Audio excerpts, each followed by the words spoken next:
이 시간 함께 볼 하나님 말씀 구약성경 1066면에 있는 예레미야 10장 1절에서 11절까지 말씀입니다.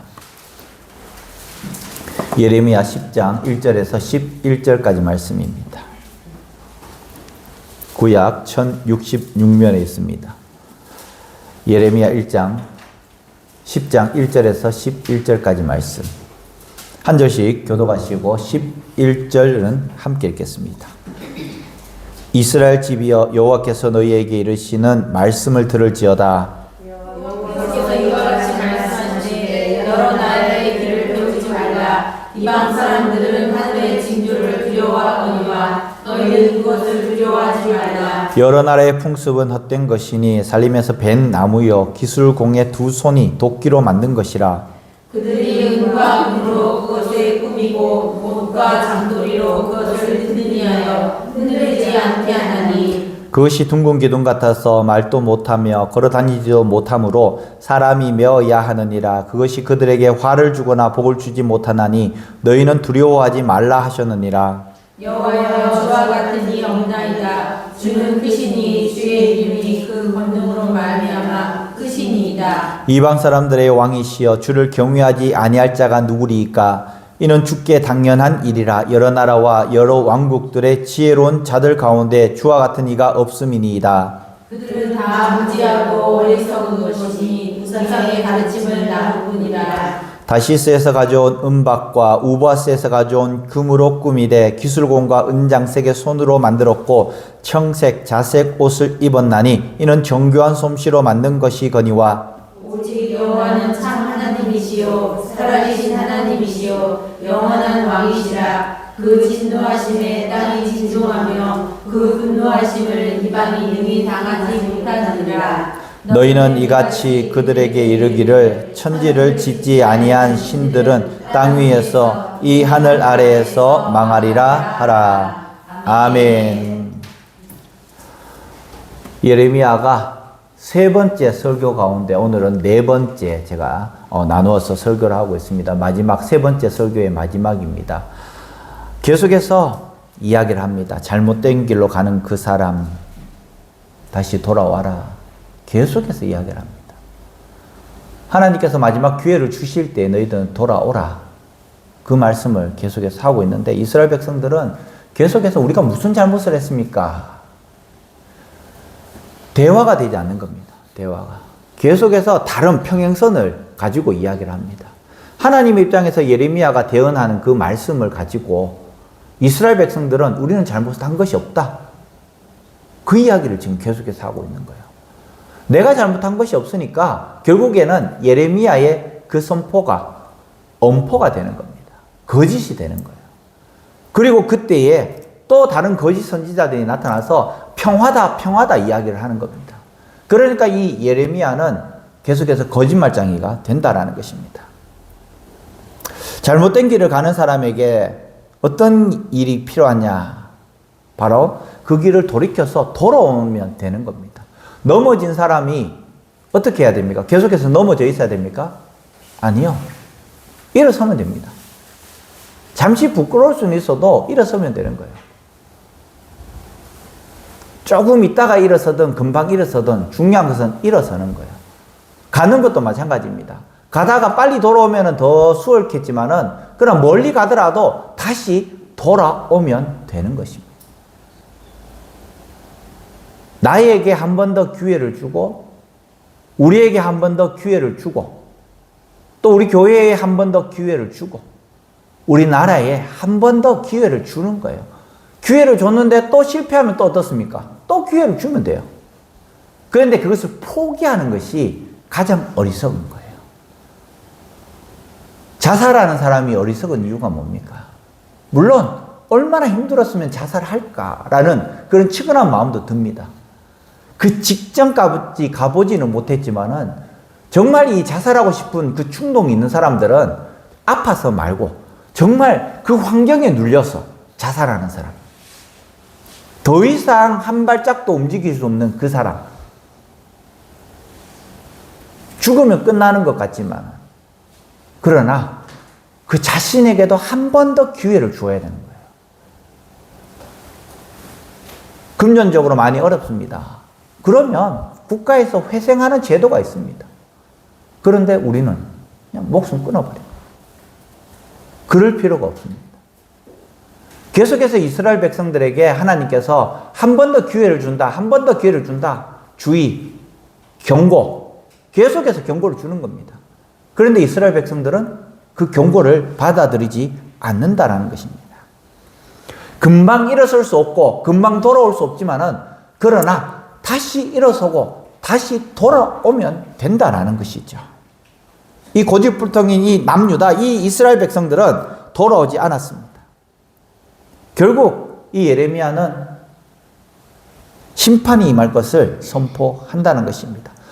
아무 대안이 없다라는 것입니다. 이제 곡하는 여자들을 데리고 와서 너희들이 곡하는 것을 배워라는 것입니다. 왜냐하면 너희들은 이제 끝났기 때문에, 죽었기 때문에 슬프게 우는 법을 배우라는 것입니다. 예레미야는 본문에서 그 우상에게 속지 말라고 말씀합니다. 이스라엘 백성들이 왜 무너졌느냐? 나는 내 아버지가 섬겼던 그 하나님, 그 하나님의 이름이 바알이에요. 그것을 섬겼습니다. 나는 조상들이 섬겼던 대로 섬겼기 때문에 나는 죄가 없습니다라고 이야기를 합니다. 나는 우상을 섬기지만 그 우상이 하나님이라는 거예요. 그렇게 배웠다는 겁니다. 잘못되었다, 아니다, 그렇게 이야기를 해도 그들의 고집을 꺾을 수 없었다라는 것입니다. 그래서 예레미야는 본문에서 우상에게 속지 말고 우상을 허수아비라고 표현을 합니다. 말도 못하고 걸어 다니지도 못하고 이동할 때는 메어서 이동해야 되고 아무런 영향력도 없는 것이 바로 우상이다. 거기에 속지 말라. 이스라엘 백성들뿐만 아니라 왕부터 시작해서 제사장들까지 레위인들까지도 다 우상에게 절을 하고 있다라는 것입니다. 그런데 그것이 잘못인지 모른다라는 거예요. 오늘 본문 말씀 1절부터 5절까지는 우상에게 속지 말라고 말씀합니다. 2절은 이렇게 기록을 하고 있습니다. 여호와께서 이와 같이 말씀하셨다. 너희는 이방 사람들의 풍습을 배우거나 본받지 말라. 이방 사람들은 하늘의 온갖 이상한 현상을 보고 두려워하더라도 너희는 그런 것들을 두려워하지 말라. 하나님 외에는 두려워하지 말라고 오늘 말씀을 하는 거예요. 그런데 우리는 하나님 이외에도 여러 가지 징조 때문에 징크스라는 그런 것들도 많죠. 그죠? 특별히 운동선수들은 징크스가 굉장히 많습니다. 우리도 마찬가지입니다.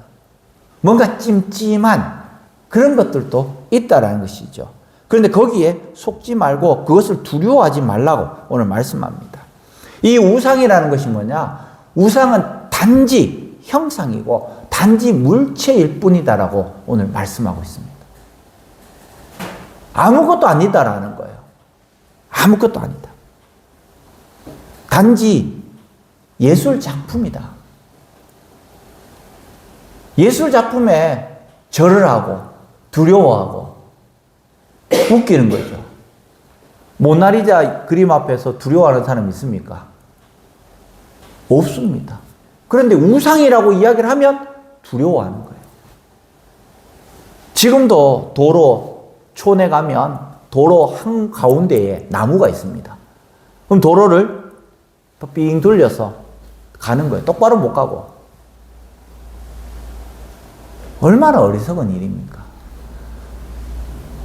이 마을을 지켜주는 수호 나무라고 해가지고 배지를 못하는 거예요. 그것 때문에 도로가 돌아가고 때로는 그것이 중간에 있어가지고 그 중간에 놔두고 도로가 이렇게 된다는 겁니다. 얼마나 어리석은 겁니까? 얼마나. 제주도 같은 경우에도 이 삼신들이 얼마나 많습니까? 신들이 바다신부터 시작해가지고 절대 고기를 뒤집어 먹지 않습니다. 배가 뒤집어진다. 웃기는 거죠. 이렇게 뒤집어 먹고 또 다시 뒤집으면 되죠. 그런데도 뒤집어 먹지 않습니다. 뭐 여러 가지 우상들을 섬기고 있다는 것입니다.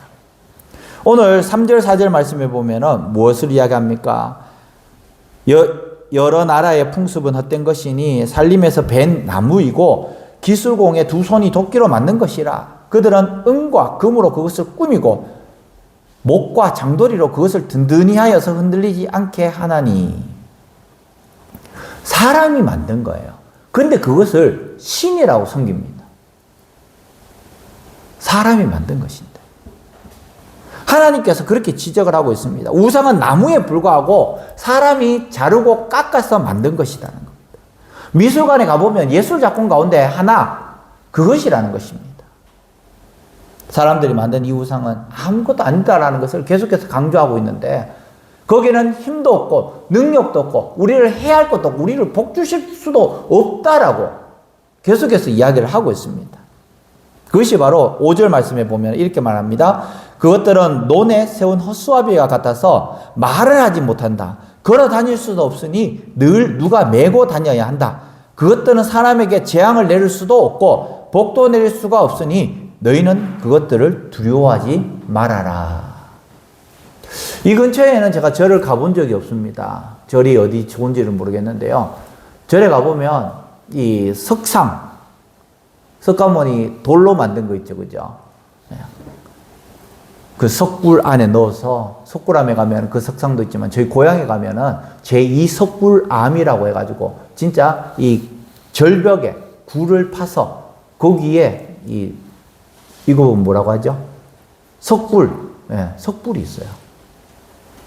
근데 이것이 제 경주에 있는 석굴암보다도 200년이나 빨리 만들어진 거예요.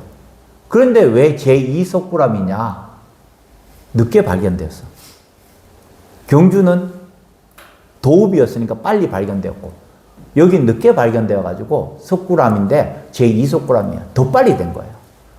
거기에 가서 비나이다 얼마만큼 많이 하고, 그 추운데도 거기는 아예 야외예요, 야외. 근데도 거기에 그 추운 날 겨울에도 거기 가서 절을 하고 있어요. 돌이 뭔데? 돌 앞에 그렇게 하고 있다는 거예요. 얼마나 어리석은 짓입니까? 두려워하지 말라고 이야기합니다. 재앙을 내릴 수도 없다라고 이야기합니다. 복도 내릴 수도 없다라고 그렇게 오늘 말씀하고 있는 것입니다. 시편 115편 4절에서 7절 말씀인데 우리 한번 읽어보겠습니다. 115편 4절에서 7절입니다. 시작. 그들의 우상들은 은과 금이요 사람이 손으로 만든 것이라. 입이 있어도 말하지 못하며 눈이 있어도 보지 못하며 귀가 있어도 듣지 못하며 혀가 있어도 냄새 맡지 못하며 손이 있어도 만지지 못하며 발이 있어도 걷지 못하며 목구멍이 있어도 작은 소리조차 내지 못하느니라. 아멘. 자, 이런 우상에게 우리는 두려워한다는 겁니다. 절간에 가보면 아주, 여기는 법주사가 있죠, 그죠? 저기 넘어가면 절간에 가보면 좀 괜히 막 이렇게 주눅이 들어요. 특별히 들어가는 입구, 거기 보면 막 이런 뭐 상들 세워놔 놓고 막 도끼 들고 있고 뭐 들고 있고 막 들어가는 물이 굉장히 웅장하죠. 들어갈 때부터 막 귀가 죽어가지고 그렇게 들어갑니다. 왠지 모를 무서움이 생긴다는 것입니다. 영적으로 무너지고 있는 가운데 있다는 겁니다. 그런데 그것이 다 뭐라고요? 8절에 보면은 다 무지하고 어리석은 것이니 우상의 가르침은 나무뿐이라고 이야기합니다. 나무뿐이다. 너희들은 생명력 없는 그 나무를 섬기느냐? 그만큼 너희들은 어리석었다라는 것입니다. 우상 숭배하는 것은 그만큼 어리석은 것이라는 거예요. 너희들이 누굽니까? 하나님의 형상을 입고 모든 피조물을 다스리는 하나님의 자녀된 너희들이 그렇게 무지하고 어리석은 나무에게조차도 너희들은 두려워하느냐? 그렇게 말씀하고 있어요. 우상 스스로 할 수 있는 일이 없습니다. 우상은 절대로 복을 주지 못하고 또 화를 주지 못합니다. 그런데 우리가 스스로 거기에서 복이 나오고 화가 나온다고 생각을 하고 있다는 거예요. 나무에서 무슨 복이 나오고 화가 나오고 돌덩이에서 무슨 복이 나오고 화가 나오겠습니까? 산에서 무슨 복이 나오고 화가 나오겠습니까? 바다에 무슨 복이 있고 화가 있겠습니까? 그런데 우리는 스스로 그것을 만들어서 두려워한다라는 것입니다. 두려워할 필요도 없는데. 남유다 백성들은 이 무능력한 우상이 자신에게 복을 주고 보호해 주실 것이라고 그렇게 생각을 하고 있다는 것입니다. 그런데 중요한 것은 오늘 하나님께서 분명히 말씀하십니다. 흔적도 없이 사라질 것이다. 모든 것은 나무라는 것입니다. 흔적도 없이 사라져 버릴 것이다 라고 그렇게 말씀하고 있습니다. 6절부터 보면요, 하나님과 우상을 비교하고 있습니다. 6절은 이렇게 이야기합니다. 여호와여, 주님과 같은 분이 없습니다. 주님은 위대하시고 주님의 이름은 크고 놀랍습니다. 7절 말씀에 온 나라의 왕이시여, 누가 주님을 두려워하지 않겠습니까? 주님은 존경을 받으시기에 마땅하신 분입니다. 세계 모든 민족 중에서 지혜로운 사람도 많고 나라마다 왕도 많지만은 주와 같은 분은 아무도 없습니다. 하나님은 이런 분이라는 거예요. 그런데 우상은 어떻습니까? 8절 9절 말씀에 이렇게 말씀합니다. 그들은 모든 미련하고 어리석으며 그들의 교훈은 아무 쓸데도 없이 나무 조각에 불과할 뿐입니다. 편편하게 만든 그들은 은은 다시스에 가져온 것이고 금은 우바스에서 수입한 것입니다. 그들의 우상의 은 기술자와 대장장이의 손으로 만든 것입니다. 노련한 그들이 파란 옷을 입고 빨간 옷을 입혀서 정말 신 것처럼 보였지만은 사람이 만든 것이라는 거예요. 하나님은 누가 만드십니까? 하나님은 분명히 말씀합니다. 스스로 있는 자다. 나는 누가 만들지 않았고 나는 스스로 있는 자다. 그렇게 이야기를 합니다. 오늘 이슬람에 대해서 잠시 영상을 보았습니다. 이슬람의 창시자 누굽니까? 마호메트. 마호메트도 하나님의 계시를 받았다는 거예요. 어떻게 보면 작은 집이에요. 그런데 그가 신이 되어버렸습니다.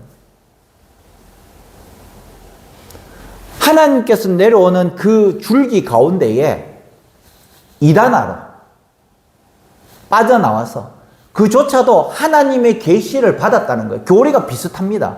히스토리가 비슷한 거예요.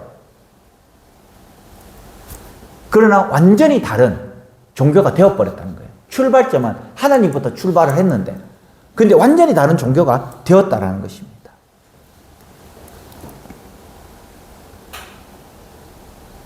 하나님의 능력은 어떤 것인가에 대해서 10절부터 말씀합니다. 하나님의 능력은 바로 여호와만이 참 하나님이시고 살아계신 하나님, 영원한 왕이시라고. 그의 분노 때문에 어떻게 됩니까? 땅이 흔들리고 세계의 모든 나라가 주님의 분노를 견디지 못한다고 그렇게 말씀합니다. 11절에 하늘과 땅을 만들지 않는 이 거짓 신들은 땅과 하늘 아래서 없어져 버릴 것이다. 즉 하나님께서 땅과 하늘을 만드셨다는 거예요. 13절 말씀해 보면 주님의 소리를 내어서 하늘에 물이 출렁입니다.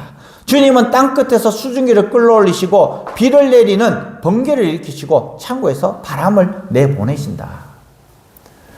작은 바람까지도 하나님께서 만드셨다. 그렇게 우리에게 말씀해 주고 있습니다. 우상은 아무것도 한 것이 없는 거예요. 우상. 그러면서 14절 15절에 우상이 무엇인가에 대해서 우리에게 말씀합니다. 14절 15절에 이렇게 이야기합니다. 모든 사람은 어리석고 아는 것이 적습니다. 모든 대장장이는 자기가 만든 우상 때문에 부끄러움을 당합니다. 그것은 그들이 부어 만든 우상은 헛된 신에 지나지 않고 그 안에는 생명이 없기 때문입니다. 15절에 그것들은 헛된 것뿐입니다. 사람들의 놀이기에 지나지 않습니다. 여호와께서 심판하실 때 망하고 말 것입니다. 이스라엘 백성들은 그런 헛된 우상에게 절을 하고 있다는 것입니다. 오늘날에는 나무로 조각한 우상을 향해서 따르거나 숭배하는 모습을 세상 여기저기에서 볼 수 있습니다. 태국에 한번 베트남에 안 가봤는데요. 베트남에 최고 큰 와상, 누워있는 우상, 최고 큰 부처상도 있고요. 거기에 사람들이 얼마나 많이 가는지. 그것뿐만 아니라 나무로 만든 것. 이거 몇 천 년 된 거라고 이야기하고 거기에 절을 하고 있다는 거예요. 나무에 무슨 힘과 능력이 있겠습니까? 그리스도인들은 그것을 접할 시간이 없습니다. 과거에 뭐 할머니 손을 잡고 뭐 시어머니 손을 잡고 뭐 절에 가셨던 분들도 있겠지만은, 그러나 어릴 적부터 교회 다녔던 분들은 뭐 절에 갈 이런 시간도 없을 거예요. 성균이 절에 가봤어? 네, 누구하고? 수학여행. 그렇지. 그 외에는 갈 그게 없어요. 절에 갈 그 시간이 없는 거예요, 우리는. 결국 이 우상이라는 것이 현대적으로 해석했을 때 무엇인가? 두려워하는 마음인데, 그 두려워하는 마음이 하나님을 우선시하면은 우상을 두려워하지 않습니다. 그런데 하나님이 없다라고 생각하니까 우리는 두려워한다는 겁니다. 즉 다른 말로 요즘의 우상이 뭡니까? 하나님 외에 다른 것이 우상이라는 거예요. 하나님보다도 더 사랑하는 그것이 우상이라는 겁니다. 하나님보다 더 사랑하는 것. 요즘은 손자, 손녀들이 우상입니다. 그래서 저희 교회는 손자, 손녀들이 오는 아이들이 없기 때문에 그나마 그런 것을 못 느끼지만요. 좀 큰 교회 보면 같은 집안에 사람들이 많이 다닙니다. 사돈끼리도 다니고요. 그 자녀들, 손주까지 다닙니다. 보면 할머니들이 껍벅껍벅 넘어가요. 우상이 되어 있습니다. 자녀들이 우상이 되어 있고요. 손주들이 우상이 되어 있습니다. 직장이 우상이 되어 있고요. 하나님보다도 더 앞서는 것들이 아니다라고 이야기하지만 행동 가운데 그것이 나타난다는 거예요. 하나님보다 더 두려워하는 것. 돈. 정치하는 사람들은 권력. 건강도 어찌 보면 우상이 될 수도 있다는 거예요. 건강, 염려증. 등산을 위해서 또 막 이 친교를 위해서 막 다닙니다. 물건이 우상이 아니라 요즘은 생각이 우상입니다. 정신이 우상이라는 거예요. 하나님보다도 더 사랑하는 것. 한번 생각해 보시기 바랍니다. 하나님보다 더 사랑하는 것이 있는가? 하나님보다 더 사랑하는 것. 하나님보다 더 사랑하는 것이 있기 때문에 주의를 범하면서까지도 간다라는 거예요. 주의를 범하면서까지 가서도 거기서도 예배를 드려야 되는데 그러지 못한다는 겁니다. 요즘 시대에 어쩔 수 없이 주일 성수를 못할 수 있지만은 거기 가서도 예배를 드려야 되는데 그러지 못한다는 거예요. 우상의 개념이 물건에서 이제는 바뀌었다는 것입니다. 하나님보다도 앞선 그 어떤 것이 우상으로 보고 있다는 것입니다. 아까 전에도 이야기했지만 하나님보다 자녀가 더 귀하고 하나님과의 예배 드리는 것을 갈라놓는 것, 그것이 우상이라는 것입니다. 그것을 제거해 버리라는 것입니다. 오직 살아계신 하나님만을 바라보고 살아가라는 것입니다. 여행 갈 때에 보면 두 가지 종류의 사람이 있습니다. 대부분의 여자들은 어떠냐? 모든 물건을 다 집에서 사가지고 갑니다. 이것도 필요하니까 이것도 해서 막 가방이 엄청나게 커요. 그냥 20리터짜리 가지고 가면 되는데 해외여행 갈 때 가방이 엄청나게 많아요. 엄청나게. 거의 뭐 집에 있는 짐 반을 갖고 가는 것 같아요. 근데 어떤 사람들은 어떻습니까? 필수적인 것을 외에는 그냥 현지에 가서 사지. 그런 입장이에요. 제 아내는 바리바리 사들고 가는 입장이고, 저는 그냥 간단한 것만 딱 가지고 가는 스타일이에요. 물론 남자들은 뭐 가서 옷을 많이 갈아입지 않습니다. 그렇기 때문에 뭐 크게 갖고 갈 필요는 없어요. 그래도 저는 뭐 해외여행 가면 해외에서 사지 뭐, 거기에서도 기념인데 기념품 하나 사지. 뭐 그런 식으로 해서 옷도 아주 간단하게, 이 모든 것들도 간단하게 가지고 갑니다. 근데 오늘 이스라엘 백성들에게 어떤 이야기를 합니까? 17절 말씀에 보면 이렇게 말씀합니다. 땅에 있는 너희 짐을 다 꾸리고 떠날 준비를 하여라. 이것이 뭡니까?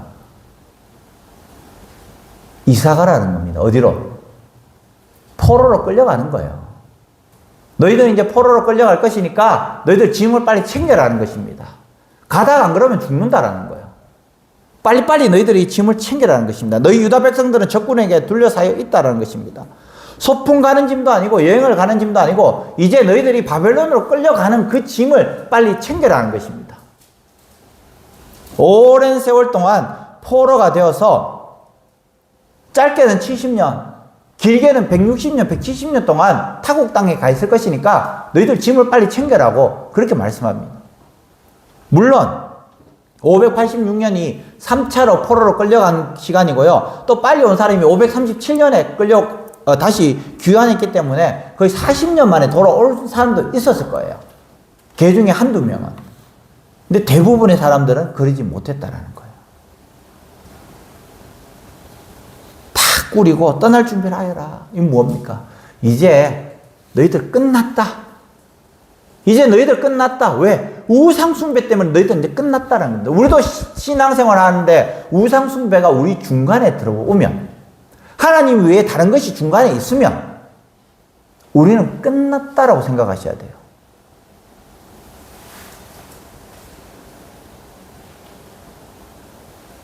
주일 성수보다도 더 먼저 앞서는 것, 때로는 하나님보다 더 앞서는 것이 내 눈에 있다면 나는 끝났다라고 생각을 하셔야 됩니다.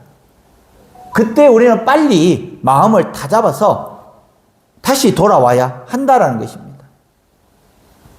18절에 보면은 내가 이번에는 이 땅에 사는 사람들을 내던질 것이다. 내쫓아버릴 것이다라고 하나님께서 강력하게 이야기를 하고 있습니다. 그들을 괴롭게 하여서 자신의 죄를 깨닫게 알도록 내가 직접 그들에게 고통과 재앙을 주겠다. 그렇게 말씀합니다. 19절에 예레미야가 자기 민족이 그렇게 파멸당하는 그것을 보면서 슬프다. 내 상처요. 내가 중상을 당하였도다. 그러나 내가 말하노라. 이는 참으로 고난이라. 내가 참아야 하리로다. 내가 중상을 당했다는 거예요. 그만큼 이스라엘 백성들이 끌려가는 것에 대해서 나는 마음이 너무 아프다는 겁니다. 중상을 당했다는 것은 내 마음이 너무 고통을 당했다는 거예요. 너무 아프다는 것입니다. 분명히 바벨론으로 끌려갈 것이라는 것을 이 예레미야에게 말씀하셨고 그것을 직접 보여주셨고 그렇기 때문에 그것을 보면서 너무 아프다라는 거예요. 그럼에도 불구하고 무너져 있는 이 이스라엘 백성들의 마음을 돌이킬 수 없었다라는 것입니다.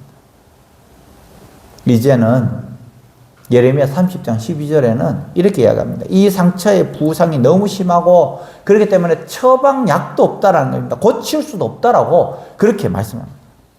예레미야 30장 12절에. 다쳤는데 대부분 약이 있죠. 오늘 또 친구하고 이렇게 SNS 하면서 그 친구가 고양이에게 긁혔다고 이렇게 올려놨더라고요. 고양이한테 긁혔다고. 뭐 다들 어떡하냐고 빨리 병원 가보셔야 되지 않냐고 막 이렇게 올려놨더라고요.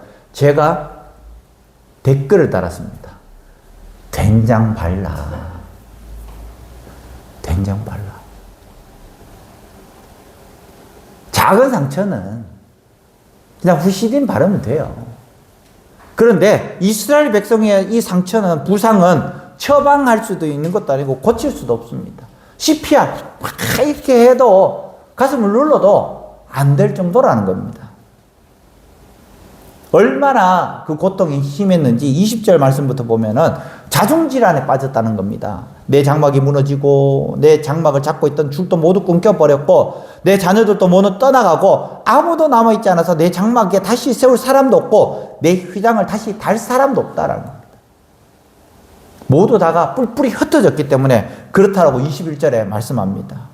이제 남유다는, 이제 이스라엘 백성들은 더 이상 희망이 없다라는 거예요. 그 이유가 뭐냐? 뭐 때문에요? 너희들이 우상숭배 때문에 하나님께서 너희들을 버렸다. 회초리를 들었다는 겁니다.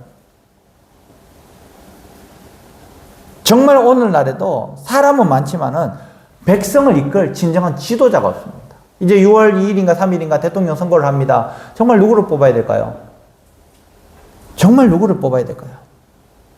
백성을 진정 원하는 지도자를 뽑아야 되는데 그 지도자가 없다는 거예요. 투표권이 주어진 지 저는 30년이 지났습니다.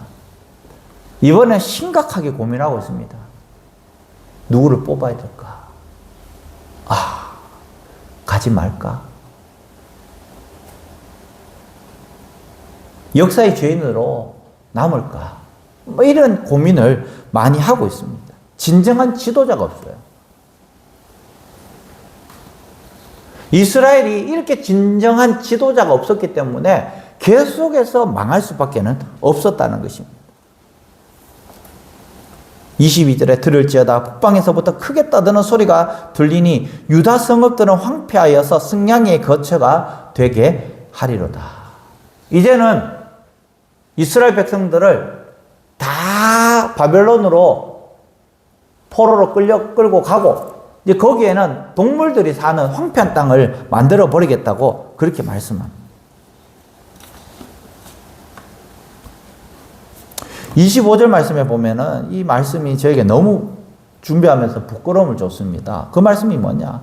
25절을 한번 읽어보겠습니다. 시작. 주를 알지 못하는 이방 사람들과 주의 이름으로 기도하지 아니하는 족속들에게 주의 분노를 부으소서.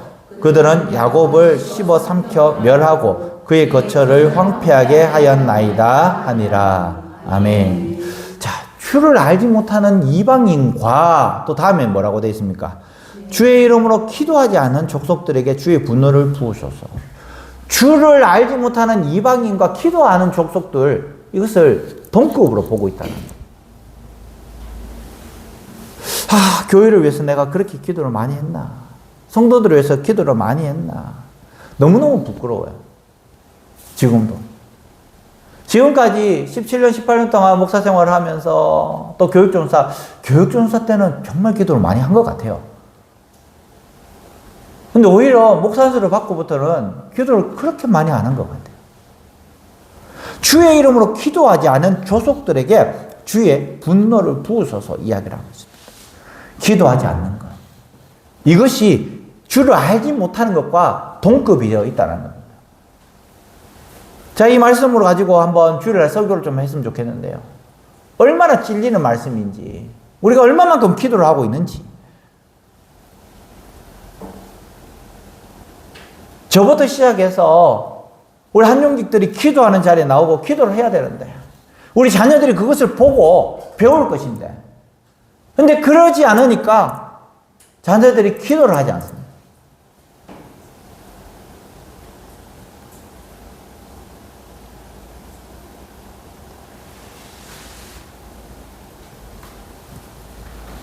얼마나 찔리는 말씀이었는지 모르겠습니다.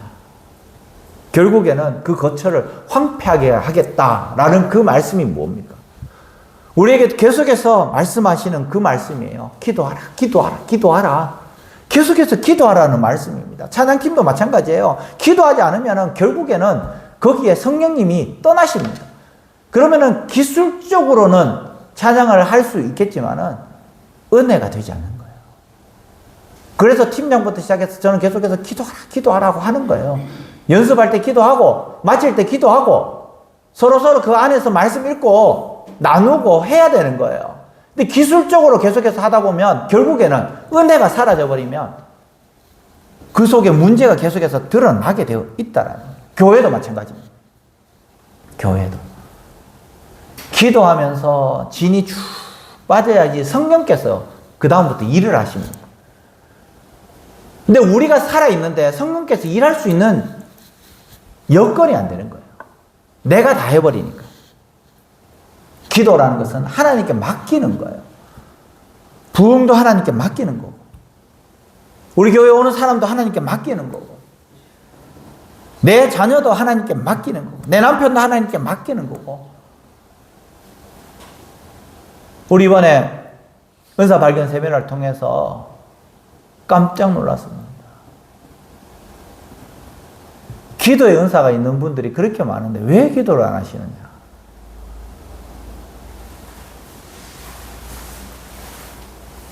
아예 예능, 이런 기능적인 부분으로 또 사역하는 은사가 있는 사람이 있어요. 기능적으로. 물론 이 사람도 기도해야 되겠지만 이 사람은 기도보다는 기능이에요. 이 사람을 보조해 줘야 될 사람들이 바로 기도하는 사람. 도고 기도하고 또 믿음으로 기도하고 영분별 해주고 방언해주고 그것이 조화롭게 움직여져야 한다라는 것입니다.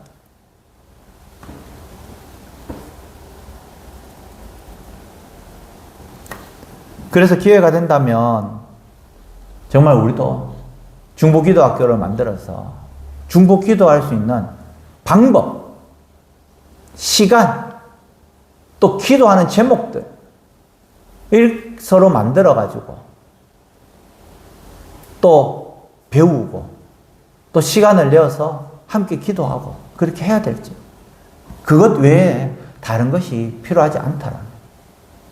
우리 교회는 기도가 필요합니다. 다른 것이 필요한 것이 아니에요. 기도 이외에는 다른 것을 앞세워서는 되지 않는다라는 것입니다. 남유다가 곧 망하게 생겼는데 양떼가 흩어지도록 가만히 있는 목자들 말씀합니다. 징계합니다. 그리고 올바른 길로 인도해야 될 그 리더십에 대해서 리더십이 없으니까 하나님께서 계속해서 호통을 치십니다. 어리석게 한다고. 혹시나 나는 교회에서 또 가정에서 또 우리 공동체에서 지도자나 이 리더십이나 직분자 있다면 나의 공동체를 위해서 기도할 수 있기를 바랍니다. 내가 기도의 분량만큼 우리 가정이, 우리 교회가, 또 내가 맡고 있는 공동체가 은혜롭게 성장할 수 있다는 것입니다. 우리는 한국교회를 위해서 기도하셔야 됩니다. 좌우, 보수, 또 진보가 나눠져 있고요. 또 그 가운데 얼마나 많은 싸움이 일어납니까? 마치 기둥이 기울어져서 쓰러져가는 이런 집과 같은 우리 교회들, 또 우리 정치, 우리 나라들 서로 반목하고 있습니다. 예수 그리스도께서 이 모든 것을 짊어지고 가셨는데 우리는 다시 예수 그리스도를 못 박는 그 상황 가운데 있다라는 것입니다. 나라와 민족과 한국 교회의 그 아픔과 상처를 통해서 다시 한 번 더 우리가 하나님께 무릎 꿇고 기도하고 더 깊이 하나님을 만날 수 있는 이 시간 될 수 있도록 우리는 기도하면서 특별히 우리 마음속에 정말 하나님 외에 다른 것이 있다면 그 우상을 제하여 버리시고 또 우리 속에 정말 하나님께 기도하지 못하는 그 마음이 있다면 다시 한 번 더 겸비하여서 하나님 기도할 수 있도록 해 주십시오. 기도하는 우리 성도들 되시기를 주님의 이름으로 간절히 축원합니다. 우리 찬양하겠습니다.